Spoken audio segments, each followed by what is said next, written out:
সুপ্রিয় শিক্ষার্থী বন্ধুরা আসসালামু আলাইকুম। আমি মাজহারুল আলম সানি আপনাদের সবাইকে আমার এই নতুন টিউটোরিয়াল ভিডিওটিতে স্বাগত জানাচ্ছি। তো শিক্ষার্থী বন্ধুরা আজকে আমরা এই টিউটোরিয়াল ভিডিওটিতে শিখব AMP test Google search console সম্পর্কে। তো শিক্ষার্থী বন্ধুরা আজকে আমরা প্রথমে যেই বিষয়টি জানবো সেটি হচ্ছে AMP টেস্ট কি?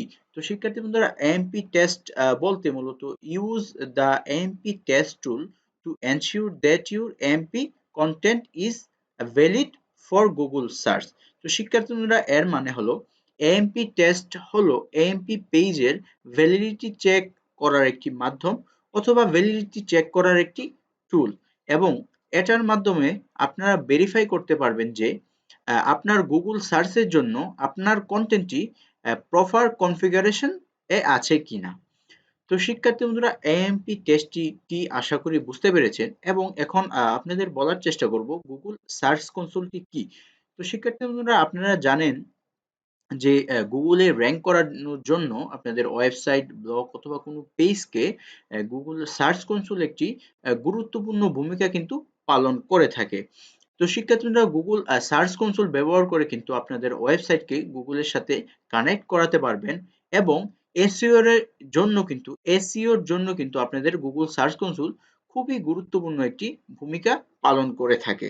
তো শিক্ষার্থী বন্ধুরা গুগল সার্চ কনসোল ব্যবহার করার মাধ্যমে আপনারা আপনাদের সাইটের ট্রাফিকও কিন্তু জেনে নিতে পারবেন। এছাড়াও শিক্ষার্থী বন্ধুরা এটা আপনাদের জানাবে কিওয়ার্ড রিলেটেড অনেক ধরনের তথ্য।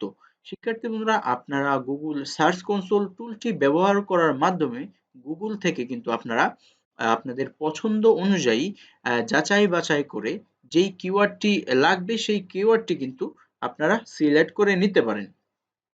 আপনারা গুগল সার্চ কনসোল লিখে সার্চ করলে কিন্তু গুগলে সার্চ কনসোলের ওয়েবসাইটটি পেয়ে যাবেন এবং সেখান থেকে কিন্তু আপনাদের যেই কিওয়ার্ডটি চাচ্ছেন সেই কিওয়ার্ডটি সাবমিট করে দিলেই কিন্তু আপনারা সেখান থেকে কিওয়ার্ডটি রিলেটেড অনেক ধরনের তথ্য কিন্তু পেয়ে যাবেন এবং সেখান থেকে আপনাদের যে কিওয়ার্ডটি প্রপার মনে হয় সেই কিওয়ার্ডটি নিয়ে কিন্তু আপনারা আপনাদের ব্লগ, সাইট অথবা আর্টিকেলে কিন্তু ব্যবহার করতে পারেন এবং আপনাদের এসইওর ক্ষেত্রে কিন্তু এইটি অনেক উপকারে আসবে। তো শিক্ষার্থী বন্ধুরা আপনারা যদি প্রপার কিওয়ার্ড সিলেক্ট করে এবং এএমপি টেস্ট করার মাধ্যমে অর্থাৎ যেই মাধ্যমে আপনারা গুগল সার্চের জন্য যেই কনটেন্টটি রয়েছে সেই কনটেন্টটি প্রপার কনফিগারেশনে আছে কিনা সেটি যাচাই বাছাই করে অর্থাৎ এএমপি টেস্ট করে এবং গুগল সার্চ কনসোল থেকে কিওয়ার্ড রিসার্চের মাধ্যমে যদি কিওয়ার্ডগুলো সিলেক্ট করে থাকেন তাহলে কিন্তু শিক্ষার্থী বন্ধুরা আপনাদের যেই গুগলের র‍্যাংকিংটি রয়েছে সেই র‍্যাংকিংটি